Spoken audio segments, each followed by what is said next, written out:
안녕하세요. 저는 사랑스러운 자식 둘을 가진 애엄마입니다. 지금부터 제가 쓰려는 사연은 이미 20년이나 된 낡은 이야기예요. 하지만 제 마음속에는 그날의 일이 언제나 어제 일처럼 생생하고 한 번씩 관련된 악몽도 꾸기 때문에 사연으로 소개해도 문제 없겠다 싶어서 찾게 되었습니다. 가슴 메였던 일을 논리정연하게 이야기로 풀어내려고 하니까 쉽지 않은 것 같네요. 그날 일을 다시 회상하는 것도 제겐 또 한 번의 공포를 일으키는 짓이기도 하고요. TV나 인터넷 기사를 보면 요즘에 사람 같지 않은 사람들이 많잖아요. 시대를 불문하고 인격 상실한 사람들은 늘 우리 주변에 존재하는 것 같아요. 그런 사람들을 만나는 것도 내 재수가 없었던 탓인 거겠죠. 그런 부류들은 잠깐 마주해도 스트레스가 오는데 한 식구였다면 얼마나 피가 말랐겠습니까? 제가 바로 그런 식구들 때문에 제2의 인생을 제대로 시작해보지도 못하고 비탈길로 들어선 사람입니다. 아직도 그날만 생각하면 피가 거꾸로 솟아서 자다가도 심장이 벌렁거려요. 하지만 그럼에도 제 곁을 지켜주는 사랑스러운 내 새끼들이 있기 때문에 무사히 극복하고 이렇게 글을 쓸 용기도 얻지 않았나 싶습니다. 저에게 예쁜 자식이 둘이나 있다고 했잖아요. 제 자식들은 서로 2살 차이가 납니다. 그런데 저희 아이들은 평범한 집안과는 조금 다른 사정을 갖고 있어요. 첫째는 제 친자식이 맞지만 둘째는 입양아라는 겁니다. 그렇다 하더라도 저는 단 한 번도 둘에게 차별적인 마음을 베푼 적 없었어요. 똑같이 사랑하고 아끼는 엄마의 마음으로 키웠습니다. 제가 둘째를 입양할 수밖에 없었던 이유는 난임 때문이었어요. 남편을 만나 결혼을 할 때까지만 해도 저는 제가 난임인 줄 모르고 살았습니다. 저는 지방 사람이었는데 서울에서 일을 하다가 남편을 만나 결혼하게 된 경우였어요. 결혼을 하고 나서부터 친정은 더더 볼 수 없는 지경에 이르렀는데 이건 뭐 제 시대 때의 며느리들은 거의 결혼하고 친정과 발길이 끊어지는 터라 서러운 축에 못 끼는 부분이었습니다. 가장 문제가 되었던 건 제 난임이었어요. 저는 결혼 4년 차가 되어도 아이가 생기지 않았는데 그 4년간 시댁에서 눈총을 참 많이 받았습니다.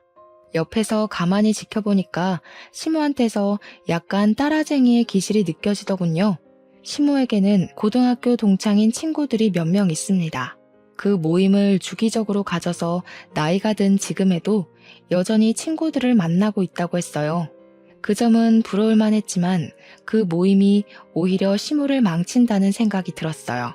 시모는 친구들이 하는 건 자기도 해야만 한다는 이상한 사상을 갖고 있더군요. 친구들이 결혼을 하면 자신도 결혼을 해야 하고 친구들이 해외여행을 가서 자랑을 하면 자기도 한 번은 다녀와야 하는 등 친구들로부터 도태되는 걸 싫어했습니다. 그것이 제게도 불똥이 튈 수밖에 없었던 건 시모 친구들에게 전부 손주가 있다는 사실 때문이었어요.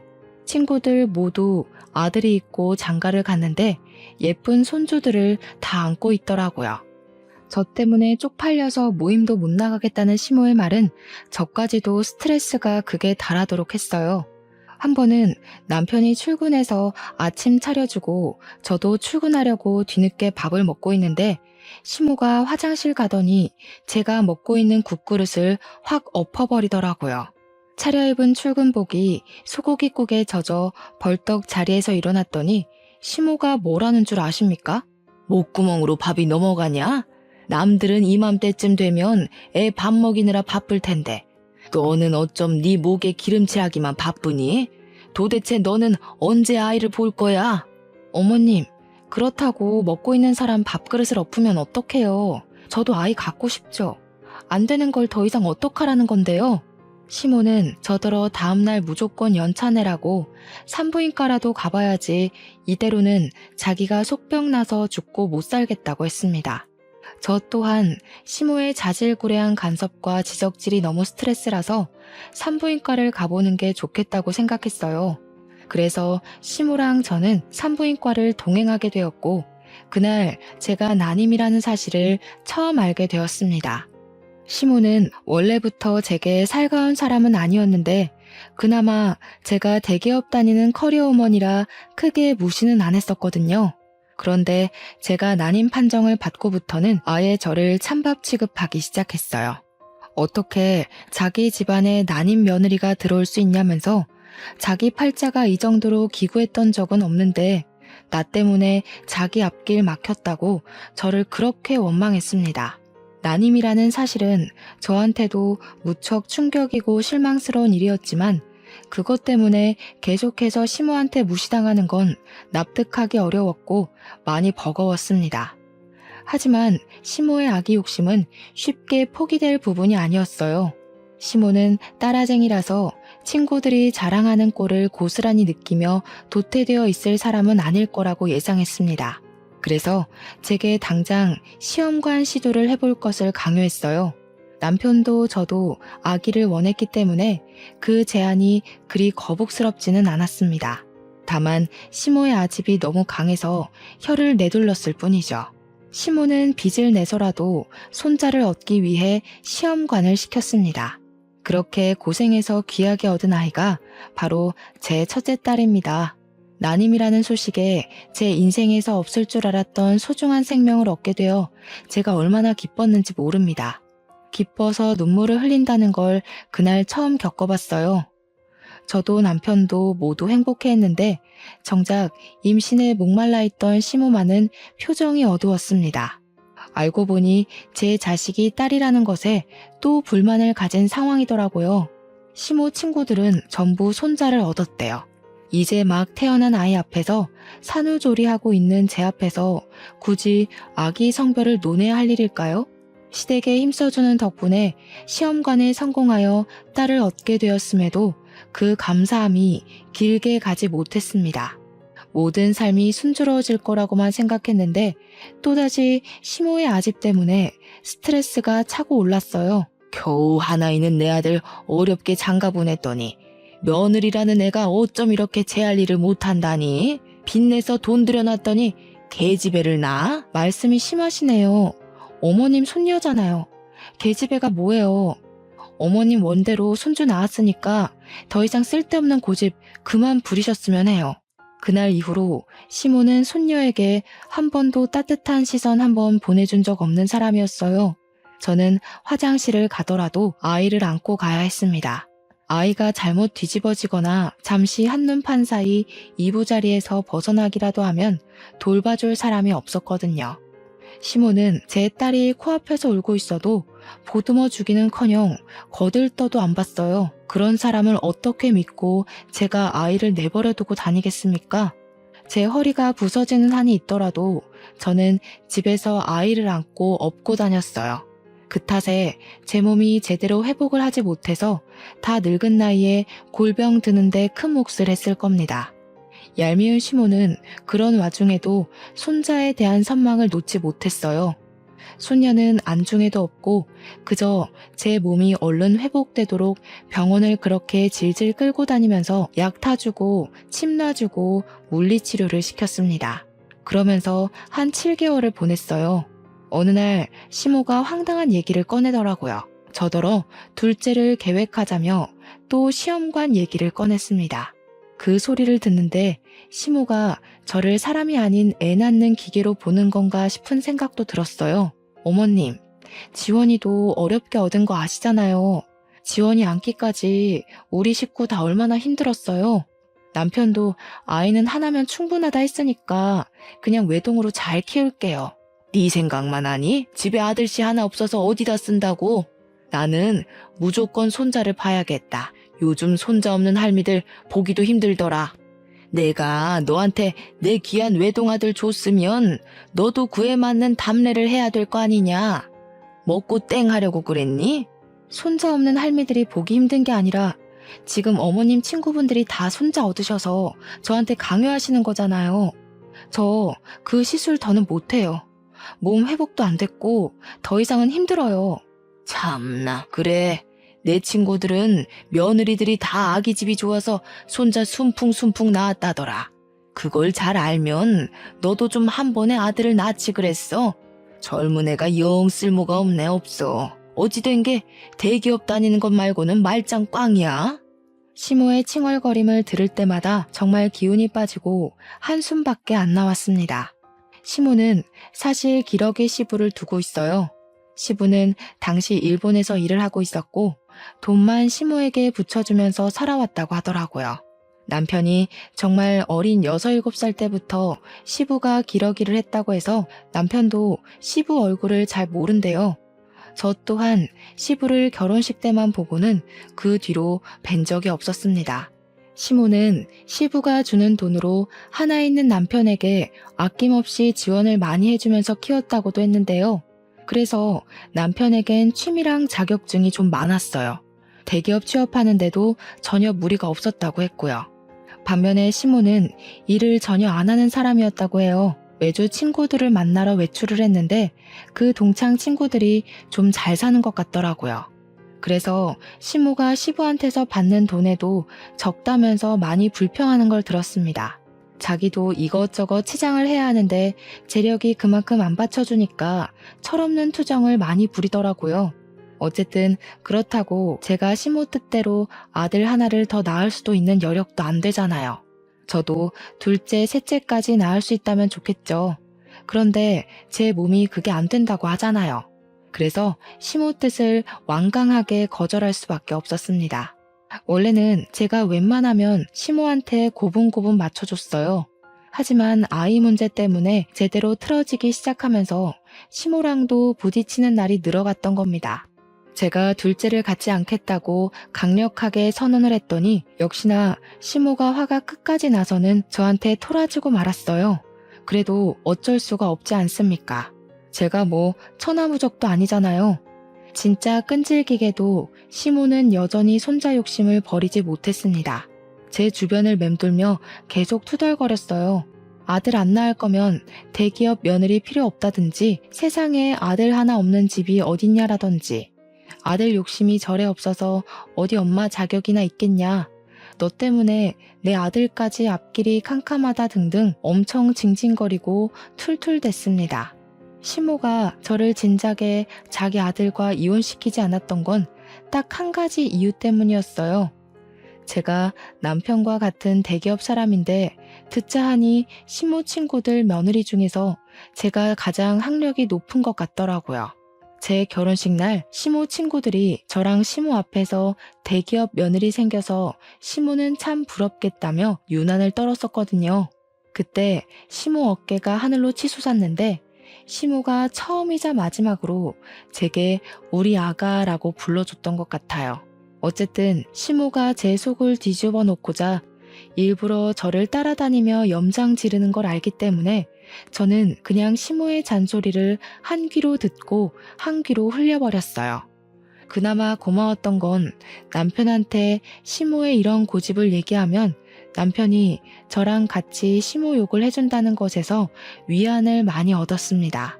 남편의 존재는 저를 시댁에서 버틸 수 있게 하는 이유가 되는 사람이었어요. 한 번은 시모가 제게 또 손자 가지고 툴툴거릴 때가 있었는데 그걸 남편이 본 적 있었거든요. 남편이 바로 직접 나서서 시모의 잔소리를 막아주더라고요. 제발 좀 적당히 해. 사람 몸이 천근만근인 줄도 모르고 왜 이렇게 철없는 소리를 하는 거야? 내 와이프가 엄마 요구 들어주는 기계야? 자꾸 이런 식이면 우리 분가해버릴 거야. 고집불통 시모도 자기 아들이 혼쭐 내는 것에는 별말을 못하더군요. 그 뒤로 시모는 혼자서 꽁한 채 한동안 잠잠하게 지냈습니다. 덕분에 저도 마음 편히 딸을 키울 수 있었어요. 그렇게 한 2년 정도 태풍의 눈 안에서 푹 마음을 놓았을까. 그동안 조용했던 일상에 대해 보복이라도 하는 건지 모르겠지만 시모가 아주 큰일을 터뜨리고 말았어요. 지금 생각해도 이 부분은 대형 사고네요. 그날은 여느 때처럼 딸을 재우고 남편 아침을 챙겨준 뒤 남편을 보낸 날이었습니다. 아침부터 어딜 간 건지 생전 안 하던 이른 외출한 시모가 점심쯤 귀가를 했는데요. 저는 시모를 보자마자 어디 다녀오냐고 묻지도 못하고 그 자리에서 굳어버릴 수밖에 없었어요. 시모가 웬 의문의 아기를 하나 안아들고 있더라고요. 갓난아기였고 포대에 감싸져 있는 아들이었습니다. 이제부터 우리 집 손자 될 아이다. 앞으로 너도 아들이라고 생각하고 잘해라. 아직 태어난 지 2달밖에 안 돼서 우리 식구로 들이기 딱 좋을 때야. 시모의 말에 저는 너무 충격을 받아서 온갖 생각이 다 들었습니다. 남편이 나 몰래 낳은 아이인가? 시모랑 남편이 나 모르게 작당해서 만든 아이인가? 이거 남편 불륜인가? 정말 별의별 생각이 다 들었지만 해답이 빠르게 내려지지 않았어요. 그냥 이게 다 무슨 상황이냐고 대뜸 언성만 높였습니다. 그러니 시모가 저더러 입 닥치고 자리에 앉으라고 애기 놀란다고 하더군요. 어처구니가 없었지만 대체 이게 무슨 영문인지 사정을 알아야 해서 시모하는 걸 지켜보기만 했었어요. 그리고 저는 시모하는 소리에 기함을 토하고 말았습니다. 진짜 제정신 아닌 사람인 줄 알았어요. 뭘 했다고요? 브로커요? 어머님 제정신이세요? 지금 손자 하나 갖겠다고 브로커를 시켜서 아기를 샀다는 말씀인 거예요? 대체 이게 다 뭐 하는 짓이냐고요? 목청 낮추라니까. 그래, 내 손자 내가 내 돈 주고 갖겠다는데 무슨 불만이니?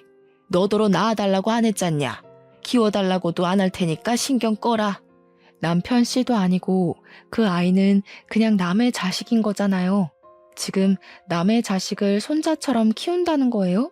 그런다고 그 아이가 어머님 손자가 될 거라 생각하세요? 죽었다 깨어나도 그 아이는 그냥 남의 핏줄인 거예요. 무슨 생각으로 이런 사고를 치셨어요? 왜 내 손자가 못 되니? 낳은 정보다 기른 정이 더 무섭다는 거 모르냐? 그리고 이미 생모가 포기한 아이다. 어차피 이 아이한테 사실을 알려주지만 않으면 생모를 찾지도 않고 돌아갈 곳도 없는 아이라고. 도대체 뭐가 문제라는 거니? 시모는 자신이 아예 뭘 잘못한 건지 원인을 모르고 있었습니다.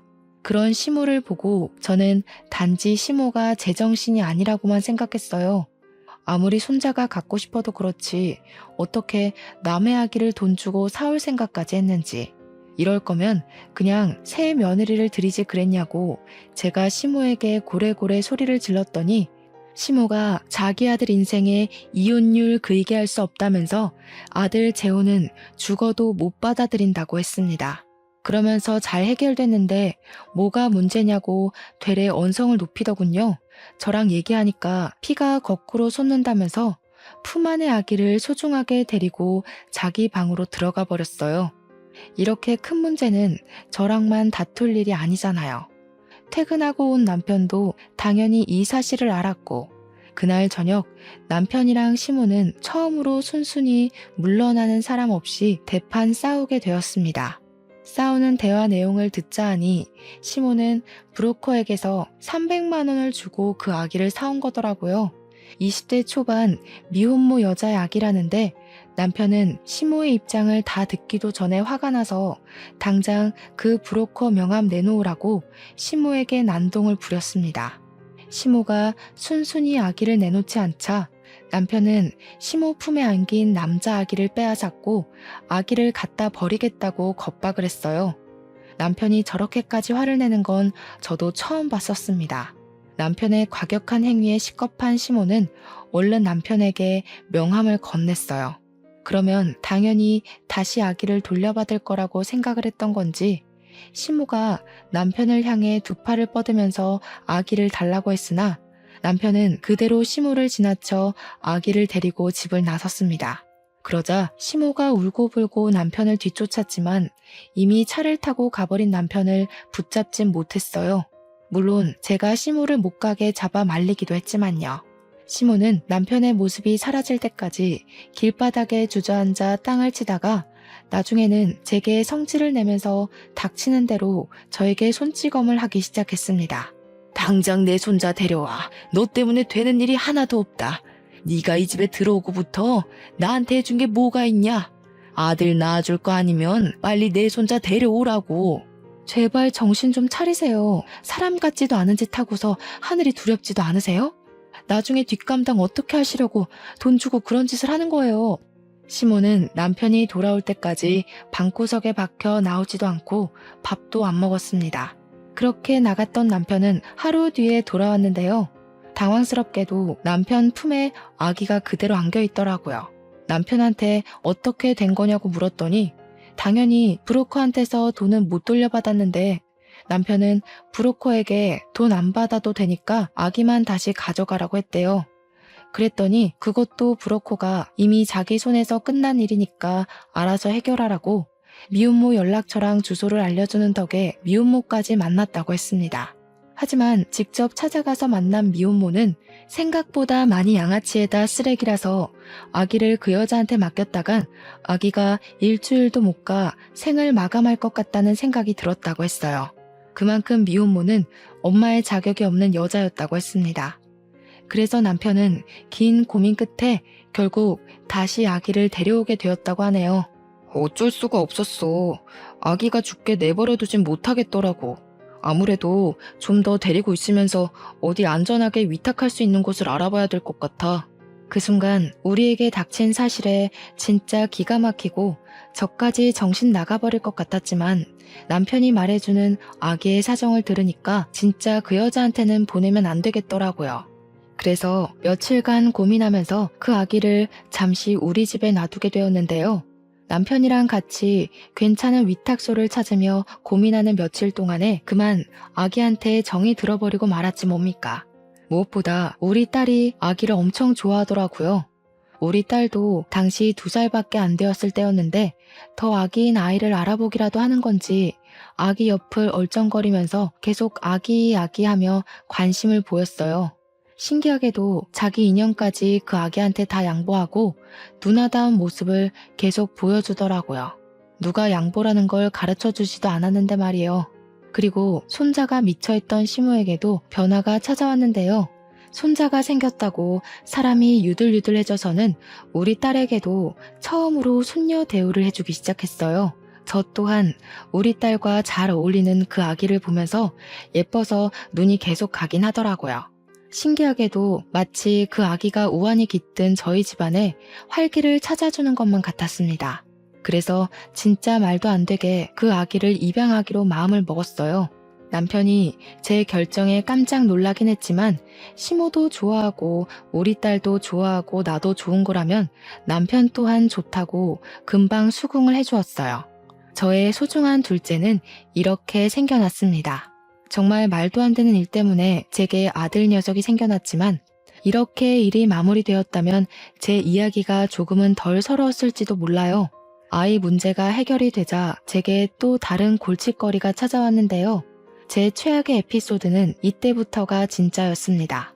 남편이 어느 순간부터 야식과 회식 자리가 많아져서 새벽에 귀가하는 일이 늘어갔어요. 술에 찌들어서 제정신일 때를 거의 볼 수가 없었을 정도로 빈번했습니다. 그런데 저는 정말 순진하게도 이 모든 변화가 남편 말 그대로 회식이랑 야근이 많아서인 줄 알았어요. 또 제 남편은 제게 한없이 착하고 내 편이던 사람이었기 때문에 남편에게 수상쩍은 문제가 있을 거라곤 생각 자체를 못했었어요. 남편의 문제를 눈치챘던 건 우리 아들이 처음으로 심하게 아팠을 때였습니다. 아들이 계속 토하고 몸에 열이 나길래 병원을 가야 했는데 마침 남편 퇴근 시간이랑 맞물리더라고요. 그래서 남편 차를 타면 좋겠다 싶어 전화를 했더니 아무리 해도 안 받는 겁니다. 더는 지체할 수 없어서 할 수 없이 저는 시모한테 딸을 부탁하고서 아들 안고 혼자 응급실에 연락해 집을 나섰습니다. 택시 타고 급하게 가까운 대학병원을 먼저 찾았고 아들은 장염 판정을 받았어요. 다행히 아들은 링거 한 대 맞으면서 급한 불을 끌 수 있었고 뒤늦게 잠에 푹 들었습니다. 혼자 고군분투를 했더니 힘이 쭉 빠지더라고요. 아들 손을 조물락거리면서 침대에 머리를 기대고 있었는데 그 순간 잊고 있던 남편에게서 전화가 왔었습니다. 받자마자 왜 이렇게 연락이 안 됐냐고 나 혼자 애 아파서 무서웠다고 하소연을 하려고 했는데 수화기 너머에서 건너오는 목소리는 정작 낯선 여자의 것이었습니다. 안녕하세요 사모님. 오빠가 오늘은 좀 거하게 마셔서요. 곧 보낼게요. 참, 우리 아들은 잘 크고 있죠? 좋은 엄마 만나서 잘 크겠지 뭐.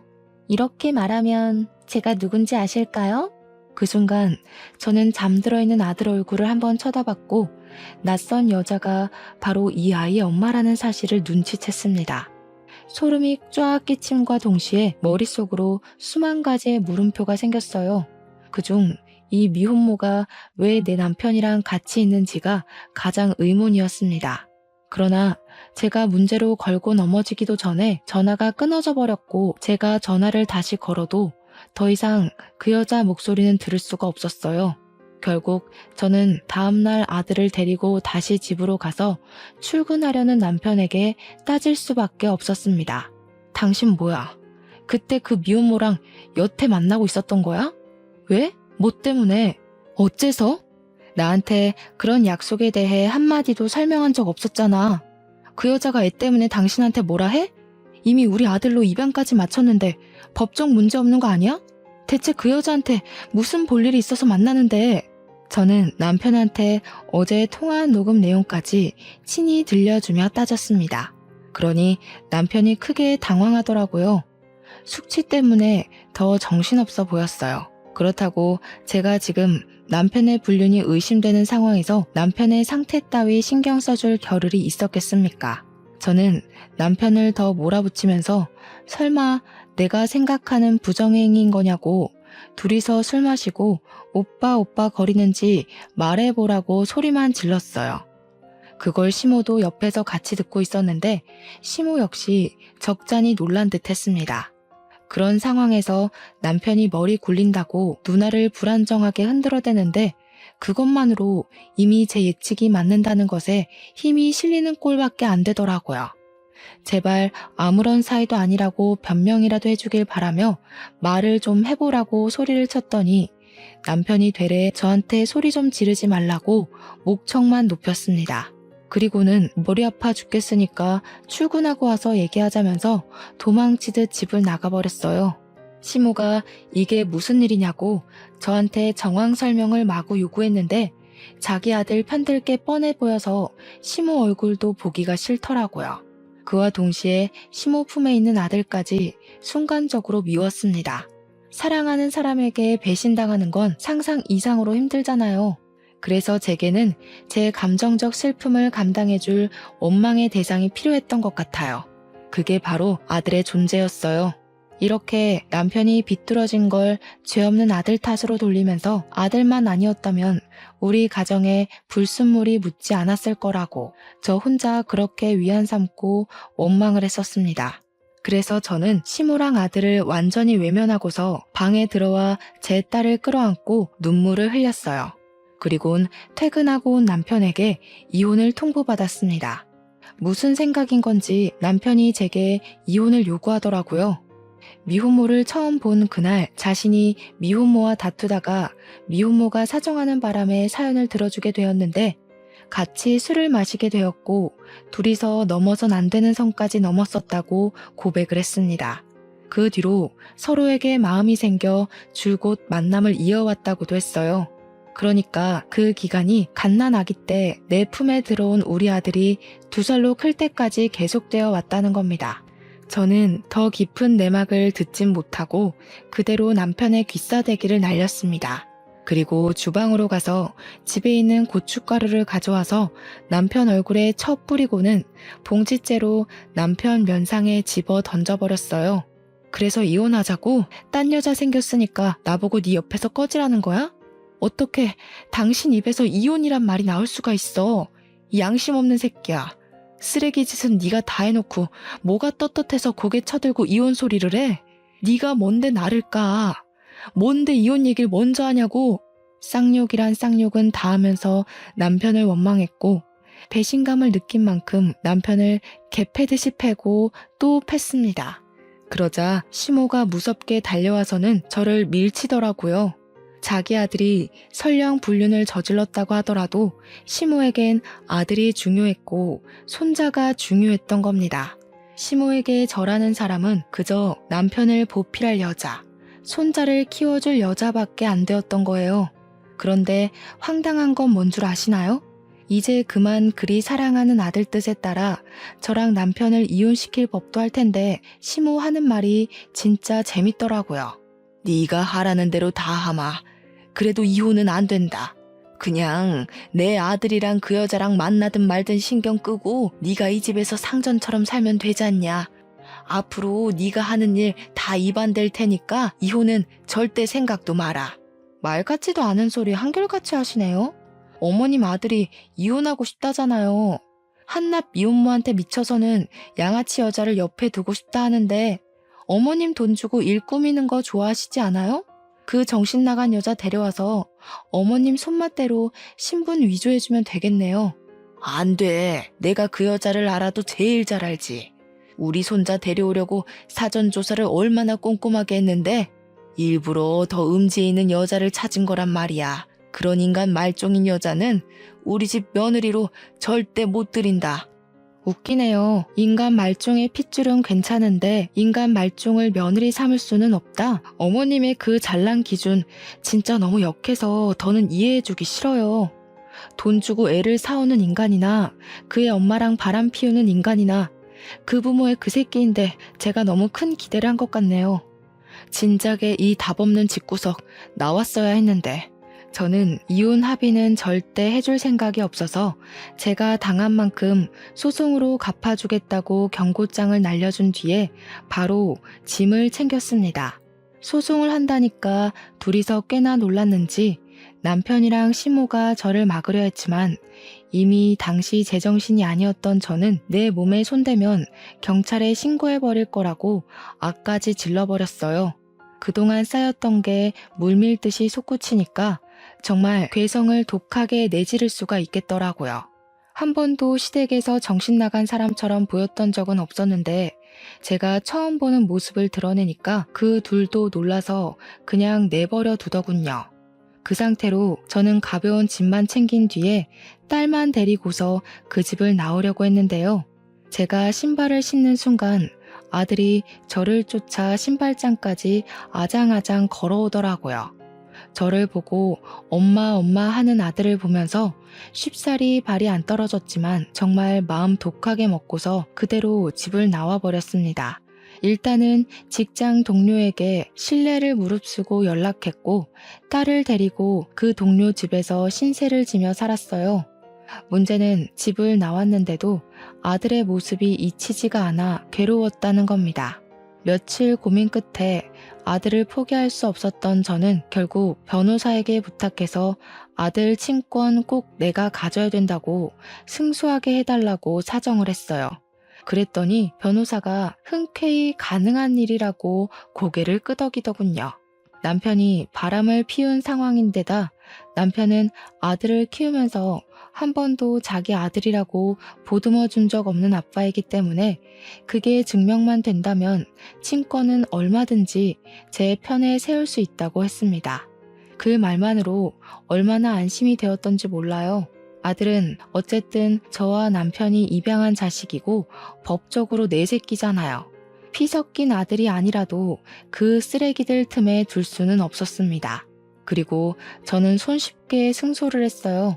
제가 승소할 수밖에 없는 건 어쩌면 너무 당연한 일이었습니다. 판사도 엄청난 아빠의 편이 아닌 엄마인 제 입장에서 손을 꼭 들어주어서 이길 수 있었어요.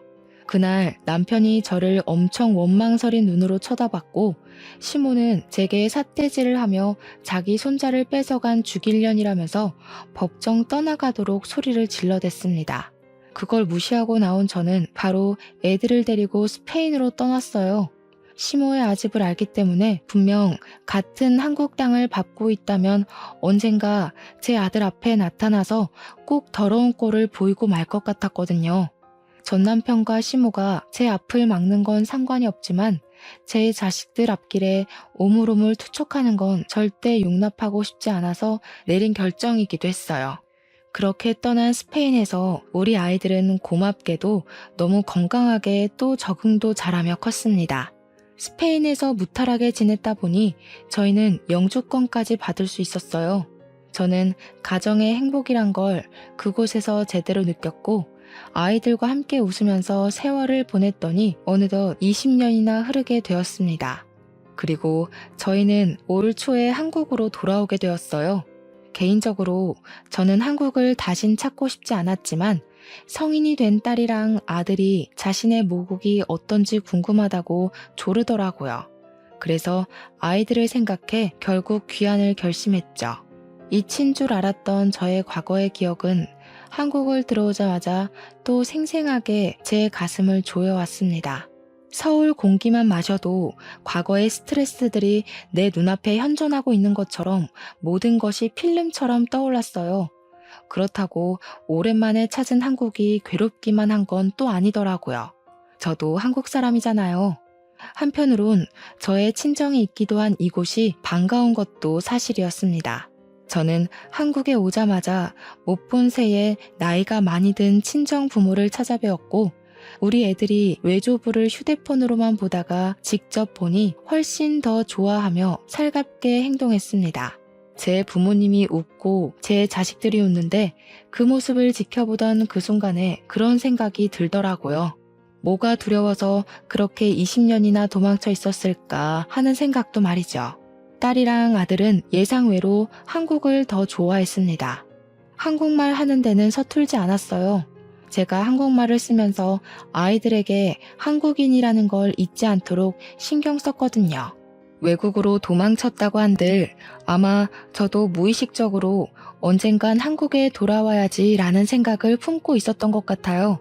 제 자식들은 스페인에서도 한국 대사관에서 일을 하는 외교관들이었습니다.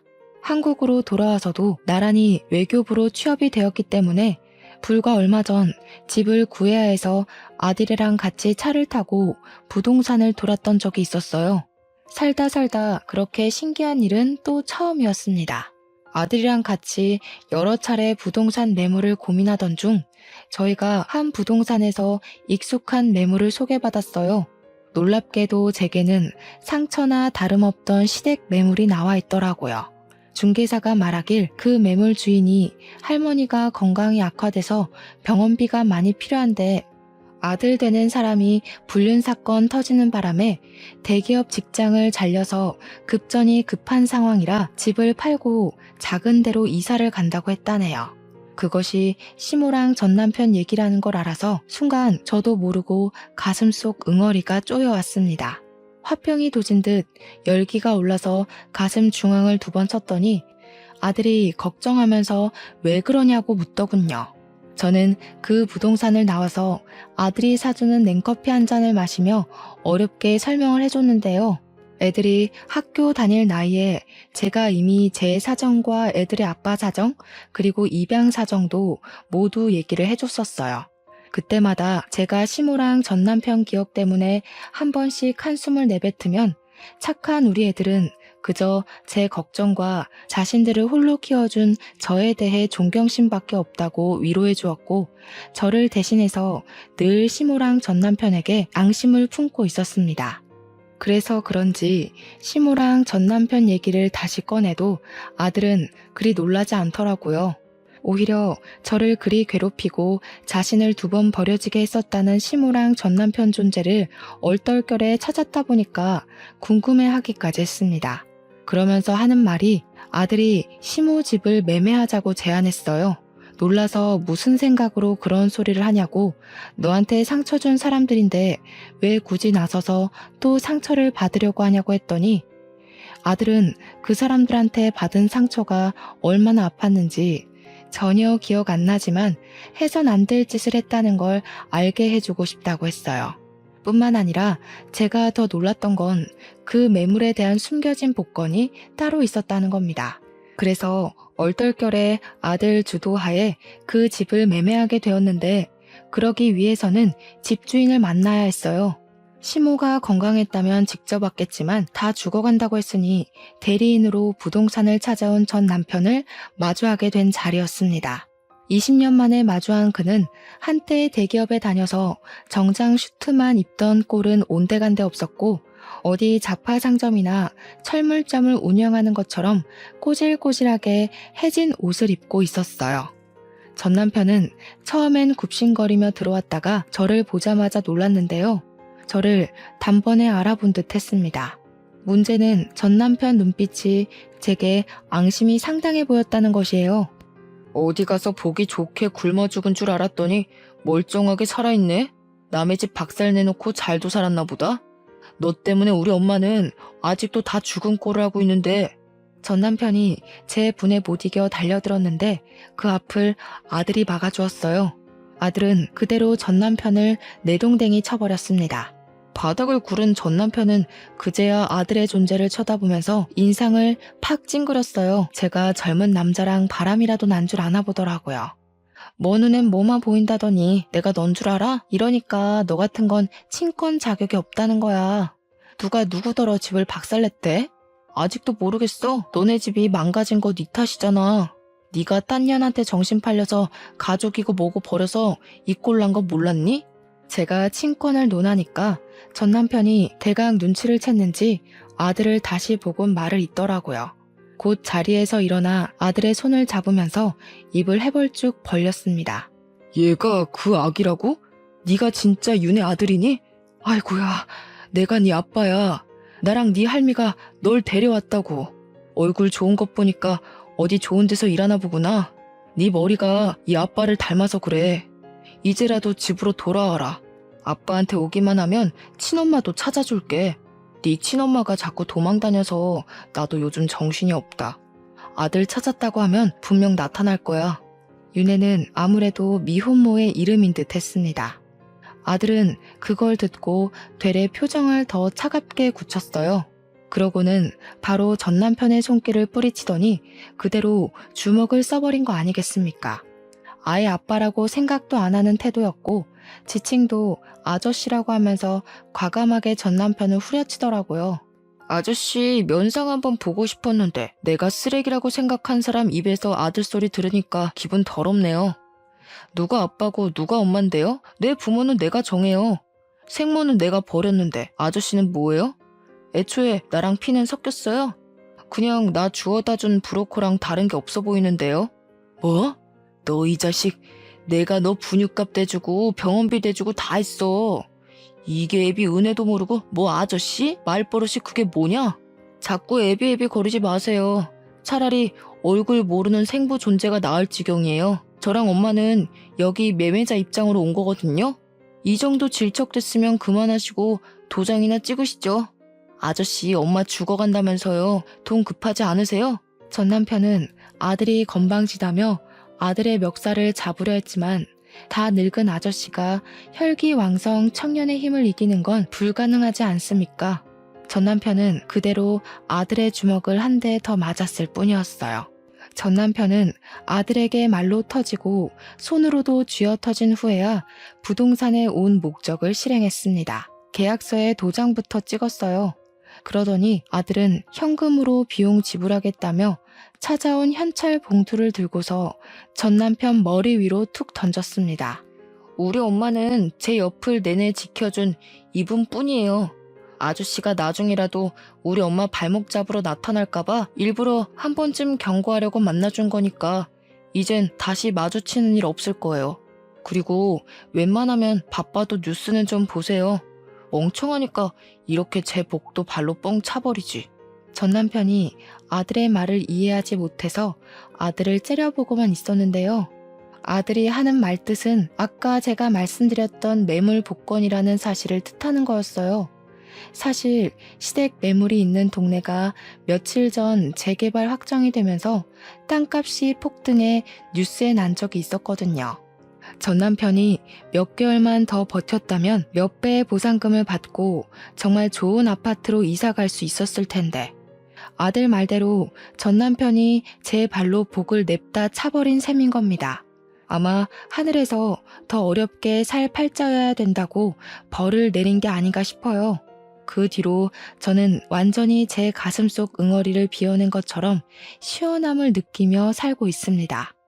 더 이상 전 남편과 시모가 제 가정에 허튼 짓이라도 할까봐 전전긍긍할 필요도 없고 자녀들한테 복의 겨울만큼 효도까지 받고 있으니 이보다 더 좋은 세상이 있을까 하며 지내고 있어요. 제 속에 한은 20년이나 걸려서 완벽하게 해소가 되었지만 그래도 이 긴 세월 동안 느낀 것이 있다면 절대 나쁘게 살면 안 되겠다는 마음이었어요. 마치 하늘에서 다 지켜보고 나쁜 짓 한 사람들의 결말은 처참할 수밖에 없다는 걸 알려주는 것 같았거든요. 20년이나 지난 세월에서도 가혹하게 무너질 게 남았다는 걸 누가 알았겠습니까? 아무튼 저는 더 행복한 시간을 보내고 있습니다. 애들 덕분에 일도 안 하고 있고 친정 부모님과도 해외여행도 계획했어요. 친정 부모님이 제가 살았던 제2의 고향 스페인이 궁금하다고 하셔서 손자 손녀를 가이드 삼아 보고 싶다고 하시더라고요. 앞으로도 저희는 오늘처럼 즐겁고 편하게만 사는 게 목표입니다. 저희뿐만 아니라 모든 분들이 웃는 날이 많았으면 좋겠네요. 얘기가 너무 복잡하고 길었습니다. 이만 마무리 짓도록 할게요. 읽어주셔서 감사드려요.